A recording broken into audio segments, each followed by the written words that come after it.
Gravies, meat broths, consommés, and concentrated meat extracts are often underestimated sources of uric acid risk because they are liquids or condiments rather than obvious meat portions.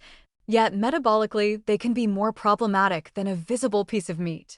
These products are typically made by simmering large quantities of meat, bones, cartilage, and sometimes organs for long periods, which pulls purines out of the tissues and concentrates them into the liquid. When the broth is further reduced into gravy, stock cubes, demi-glace, or meat extracts, the purine density rises even more. This means that a relatively small serving, a cup of broth, a ladle of gravy, or even a few spoonfuls of concentrated extract can deliver a purine load comparable to or greater than eating a full serving of meat itself. For people with gout or elevated uric acid, this hidden concentration effect makes these foods particularly dangerous.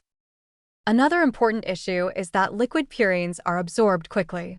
Because broths and gravies require little digestion, the purine compounds they contain can enter circulation faster than those from solid foods, potentially leading to a more abrupt rise in blood urate levels. This rapid increase is exactly the pattern that often precedes gout flares. Many people report attacks after soups, ramen broths, stews with reduced sauces, or comfort foods rich in gravy, even when the visible meat portion seems small. The risk is further amplified when these foods are consumed during periods of dehydration, illness, fasting, or alcohol intake, all of which reduce the kidney's ability to excrete uric acid efficiently. From a broader metabolic perspective, gravies and meat-based concentrates often come bundled with other gout-aggravating factors. They tend to be high in sodium, which can worsen blood pressure and kidney stress, indirectly impairing uric acid clearance. Many commercial broths, cubes, and sauces also contain added sugars, flavor enhancers, and saturated fats that contribute to insulin resistance, a major underlying risk factor for chronic hyperuricemia. For individuals trying to manage gout long-term, frequent consumption of these products can quietly sabotage progress even if they are carefully limiting obvious high-purine foods like red meat or seafood.